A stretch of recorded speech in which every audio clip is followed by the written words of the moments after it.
chair the programming committee, and I'm on the board. And there are a number of other board members here tonight, including Myung and Carl, and Christopher Sieving I'll introduce. I'm just going to spend 30 seconds telling you about tonight's speaker. He'll give a short introduction. We're doing a number of things at Ciné, but one of the things was last year, I think Dave Maher was the one who said, we should show more film noir. I said, all right, we'll do a little series. And we really appreciate Dave Maher's help at the flagpole.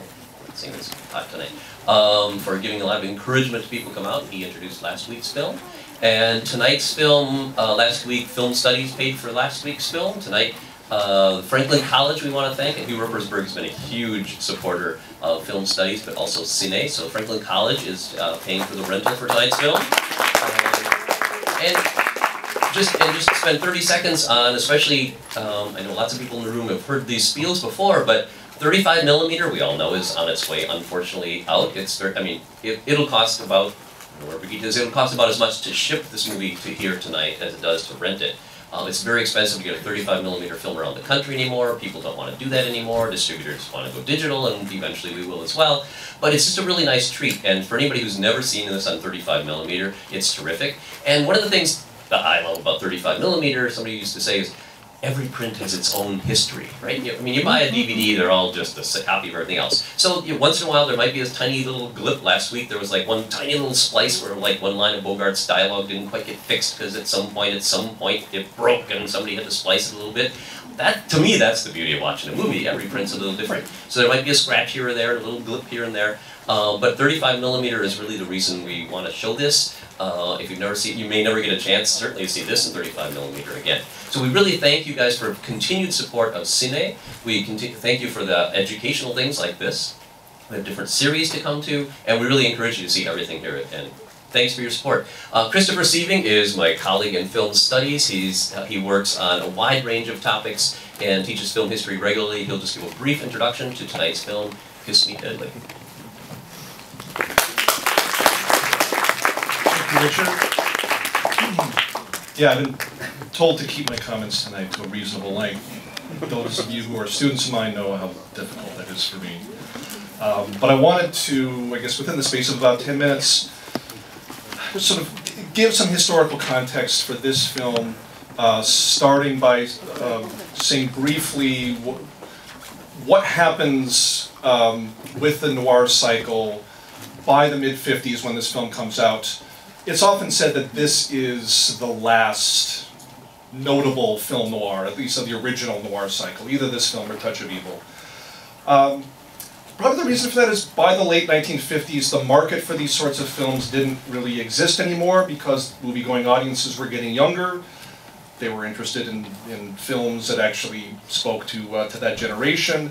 The industry itself was transitioning to a different kind of style, flatter, less expressionistic, less chiaroscuro, and this is because of the advent of color technologies and because of the sale of films to television. Just as this style, though, just as the noir style was starting to lose influence in the movies, it's gathering momentum in the publishing industry. And before World War II, hard-boiled fiction, which is recognized as the key, the literary precursor to film noir, had flourished in pulp magazines and hardcover novels by authors like Dashiell Hammett and Cornell Woolrich and, of course, Raymond Chandler, who wrote the book The Big Sleep, upon which last week's film is based. They all got their start writing for pulp magazines like Black Mask. After the war and through the 1950s, paperbacks become the medium in which many of the most vital hard-boiled writers worked. In that period, there's a number of writers, people like Jim Thompson and David Goodis, who carve out a pretty good living writing hard-boiled fiction for publishers, paperback publishers like Gold Medal and Pocket Books. And in fact, the market for crime paperbacks gets to the point where it's really glutted after the war. And in order to compete, most of these paperbacks featured very brightly colored, lurid cover art, typically a drawing of some scantily clad woman in some provocative pose. Basically whatever would catch the attention of someone passing at a distance of about 20 feet. Because the target consumer for these books were men who would be passing by a newsstand or a drugstore, book rack, or a bus depot. Mickey Spillane, the author of the book on which this film is based, he wasn't technically a paperback writer the way that Jim Thompson was, because his work was almost always published first in hardcover and then in paperback. But the paperback format is probably ideal for his novels, which are often described as fairly disposable. In its initial run, Spillane's first novel, the first Mike Hammer book, I, the Jury, sold 7,000 copies, in the hardcover edition, and then it sold 8 million copies in paperback. By way of contrast, The Big Sleep, Chandler's first novel, sold, I think, 10,000 copies in hardcover when it initially comes out. So the character of Mike Hammer was introduced in the book I, the Jury, a book that was reportedly written in 6 days.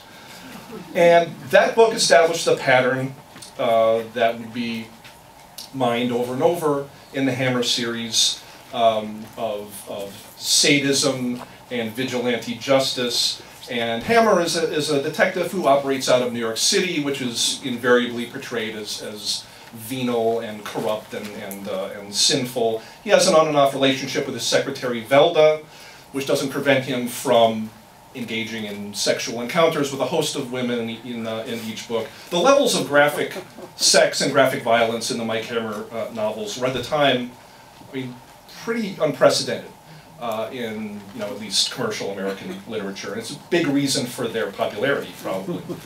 So in each book, Hammer is goaded into some sort of revenge. Someone close to him gets killed.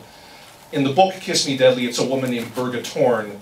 She's renamed as Christina in the film. And his thirst for revenge gets him wrapped up in a case that gradually takes him deeper and deeper into some sort of vast criminal network. And these books, they don't have the kind of really painstaking narrative detail that you would find in a Raymond Chandler novel. Maybe with one exception. Spillane really loved writing about the process of beating someone to a pulp, and usually the most descriptive passages in his novels were typically about something like smashing a guy's head against the ground until his head caves in like a melon, or how it feels to break somebody's fingers, that sort of thing. In some ways, Spillane was a disciple, in some sense, of Raymond Chandler. Their detective characters have sometimes been compared. Hammer is sort of like Philip Marlowe in that he is a self-styled crusader for justice in a world that is under siege by lowlifes. And like in the Marlowe series, the Hammer books typically position some sort of seductive spider woman as the most evil and the most deadly of all of the villains. But in the eyes of many critics, Spillane, he takes the misogyny in addition to the racism and the homophobia that's found in Chandler's books, and just takes it to the nth degree. And a lot of critics see Hammer as basically a fascist who is obsessed with dispensing justice at all costs. And he sneers at the law, even though his best friend is a cop, Pat Chambers.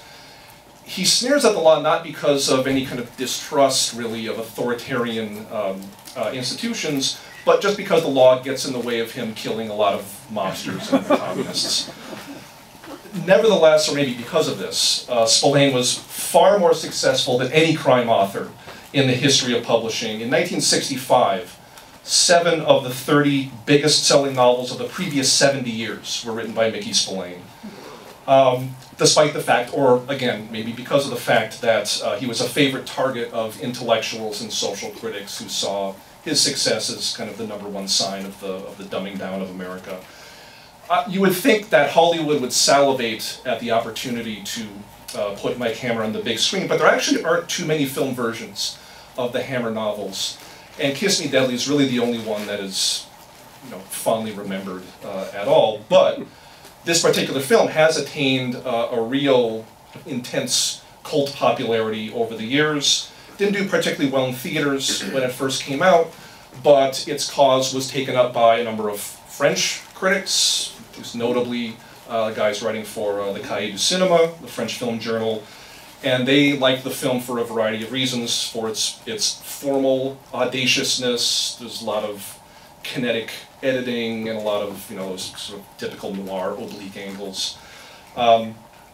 They liked the pretty wild juxtaposition of tones and of styles.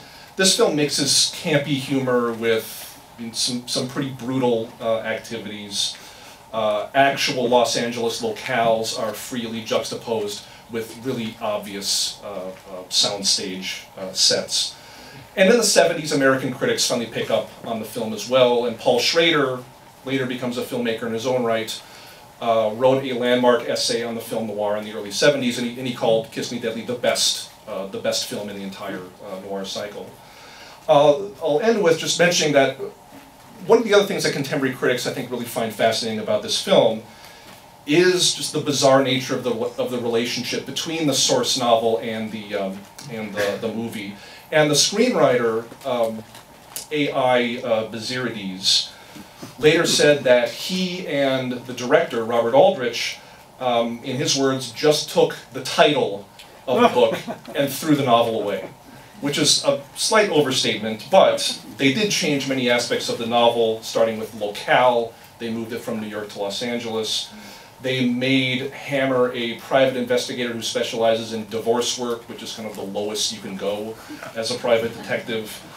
And one of the more significant changes in the novel, the object of Hammer's investigation is $2 million worth of narcotics that are sought after, or sought by the mafia. You couldn't accept subject matter under the old production code at this time, so the filmmakers changed the object that everyone is searching for from drugs to nuclear material, which results in also a totally changed ending, what you might call an apocalyptic ending. So, I mean, a lot of critics feel that this film is doing something kind of unique. It's actually critiquing the very book it's based on. It's critiquing the Mike Hammer character and sort of pointing out the stupidity of his quasi-fascist views. Spillane kind of predictably really hated the movie. So I guess, to some degree we are, I mean, Aldrich does very much want to distance us from the actions and the thoughts of the Hammer character. But then again, there's not exactly a whole lot of other characters that we can align ourselves with. I mean, all of the characters in this movie are pretty sleazy. So it's, for 1955, this is a pretty amazing film, and I hope you enjoy it.